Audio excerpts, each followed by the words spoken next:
मानाव गेदेर बयनिख्रुइबो पावारफुलसिन भगनबाननिफ्रायबो पावारफुलसिन जोंनि बर'नि लिडार बारग' EM फरेस्ट डिपार्टमेन्टनि मानगोनां फेरेंगा बिथां मोननै BTC आव दारायनानै जेननांनाय रायजो राजाखौ जोबोद खस्थ' होग्रा BTC नि सासे श्रेष्ठ नेता बियो मानगोनां प्राक्तन EM সন্মানীয় ফেরেঙ্গা ডাঙরিয়া তেখেতে ঈশ্বর আল্লাহ ভগবানৰ পৰা ডাঙৰ আমাৰ বড়ো জাতিৰ ৰাইজ সকলক কষ্ট দিয়া বিপদত লৈ যোৱা আৰু কেনেকুৱা বিপদৰ পৰা সেভ কৰি আনিব লাগে এই কথাটো চিন্তা কৰি বাদ দি পেলাই তেখেতসকলক ৰাইজসকলক বিপদত পেলোৱা মানুহ लिडार श्रेष्ठ लिडार फेरेंगा बिथाङा मा रायजो राजानि सिगाङाव मा गेना गोरोन्थि मावदों बेखौ मानगोनां डक्टर सांग्रां ब्रह्म बिथाङा फोरमायलांदों फारि फारि जोबोर इन्टारेस्टिं नायनानै जोबनायाव कमेन्ट हरबानो जाबाय। फेरेंगाया जाहैबाय खनसे EM जानाय लोगो लोगोनो गावखौ इसोर आल्लाह जिसु भगबाननिफ्राय देरसिन सानग्रा व्यक्ति नंगौना नङा खोनागोना खोनायाखै फेरेंगा रनजित बसुमतारिया जाहैबाय सासे साइकोलजिकेलि इमबेलेन्स व्यक्ति साइकाट्रिस्टनाव लांनांगौ बिथांखौ मानो बुंदों आंलाय बिनि थाखाय प्रुफ दं बिथाङा मा होनदोंमोन थांनाय समाव BTC इलेक्शनाव PPF सरकार फैबालायनो गावो मा हाग्रामा महिलारि बिथांनि गारिनि सिङाव थांनानै सुइसाइड जाहैगोननो बारसोमनानै थैहैगोन सोरबायदि व्यक्तिया सुइसाइड जानो होनो रायजोफोर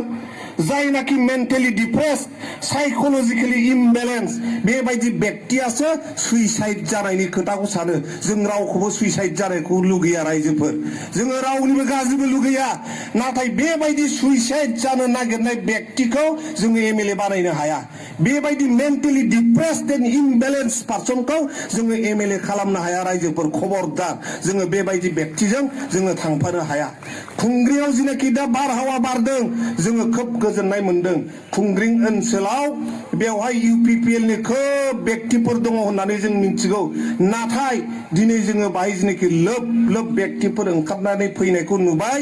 बियो BPF नि थाखाय खोब मोजां लक्षण आरो बेनो देखायदों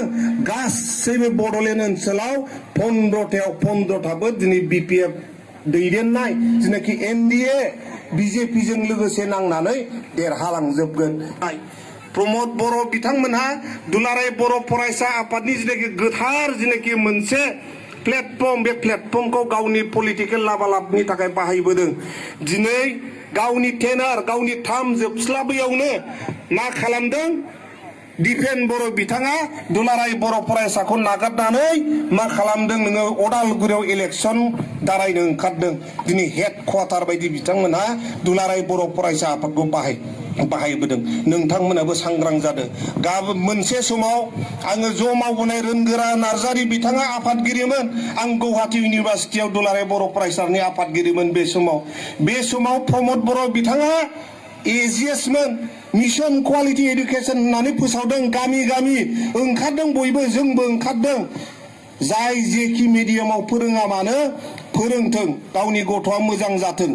साख्रि लाथों बाख्रि लाथों ओनसोलनि उन्नति खामानि मावगोन जाहा जेबो बुंनांगौ गैया नाथाय बिथांमोननि दैदेननायाव गामि हाबनानै बर' मिडियाम फोरोंनांगौ होननानै मोनसे रेगुलेशन लाबोदोंमोन नाथाय दिनै फैनानै बिथांमोनहा गावनि गथ'फोरखौ इंराजि मिडियाम फोरोंजोबबाय बिथांमोनहा मा बुङो मुंसे मावो मुंसे खुगायाव मुंसे ग्राउन्डआव मुंसे बेबायदि दैदेनगिरिफोरनि जिनाखि फान्दायनाय बे फान्दायनायाव जोंनि खुंग्रिं ओनसोलनि सिडली ओनसोलनि रायजो राजाफ्रा रावबो थांनो नाङा जोंहाबो बिथांमोननि खोथाखौ लानानैनो बर' मिडियाम फोरोंजोबबाय आंबो फोरोंबाय रायजो राजा नोंथांमोनाबो फोरोंबाय नङा होमबा गावहा दा मोजां थानानै बड'लेण्डआवनो फैबावा BTC नि डिसिसना प्रमद बर' सरकार दैदेननाय समाव मामोन डिसिसना रङियाव जाजोबो मिटिं जायोबाबो रङिया डिसिसनानो गासिबो आउट अफ बड'लेण्डनि बाहेरानिफ्रायसो फैयो बे बड'लेण्डनि बाहेरानिफ्राय फैनाय डिसिसना बड'लेण्डनि उन्नति थाखाय बोरै जानो हानो रायजो राजा नोंथां आं फंसेल' खोथा बुंबावनोसै बे फेरेंगा रनजित बसुमतारीनि सोमोन्दै खुब लाजि फोरोंदों बियो आंखौ माबायाव दादगारियाव खुब सरसा जायो खन्थाइया नङा होमबा बिनिया बे खन्थाइ आवरायनाय जिनाखि मिटिं बे मिटिंखौ आंनो थाखा फैसा खालामनानै गारनानै लिंजोबथारदोंलै थारमाने माबायाव बै माबायाव दादगारियाव हाथिसाराव बिनिफ्रायबो थांदोंमोनदां साफा सानैसो सोरबा सोरबा थांनो हागौ बैसागु फालिनायजों लोगोसे थारमाने पार्टिनि मिटिंमोन एमपि इलेक्सन प्रमद बर' बिथांबो फैदों दाना नोङो माइक्र'फना होबाय बे रनजित बसुमतारी बिथां स्पिच लाखिगोन बिराद थांबाय सिरियास जोंलाय सानदों मा बिराद मोजां बिबुंथि लाखिसिगोन माइक्र'फना लानाय रायजो राजा नोंथांमोन आं दोंसे खन्थाइ आवरायगोन जाबाय दाना खन्थाइनि मुङा जाहैबाय देग्लाय बैसागावनो दुम पेरेरे जाबाय दाना नोङो मोखां ओरैलायजोब्बाय बयबो दाना जिबायदि खन्थाइ आवरायबाय आंथ' खोनासंनो हाला खोमाखौसो ओरै नोङो आलासिफ्रा स्टेजाव थानाया मोखांजों मोखां नायलायनो हाला बोरैबा जाजोब्बाय रायजो राजाफ्राथ' ओरै थानाया ओरै नायगंजोबनांबाय थारमाने मासाज पार्लारनिसो खोथा बुंबाय फाग्ला इमाजिनेसन मानसि मोजाङाखि बिदि इमाजिनेसन खालामो खोमा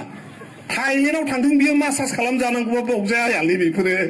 सुवा सुथिसो जाला जोबगोन जानाय नङा रायजोफोर आरो बेबायदि बेक्तिखौ खुंग्रियाव हाबहोनो नाङालै रायजो राजाजों थारमाने बेसो फैयाबो बेयाव होथेनानै दोननोसै खुंग्रिया खोब शान्ति प्रिय जायगा खुंग्रिया खोब गोथार जायगा बेबायदि ओनसोलाव बेबायदि फेरेंगा रनजित बसुमतारी बायदि बेक्तिखौ जों हाबहोनो नाङा बे फंनैसो बिबुंथिनि गेजेरजों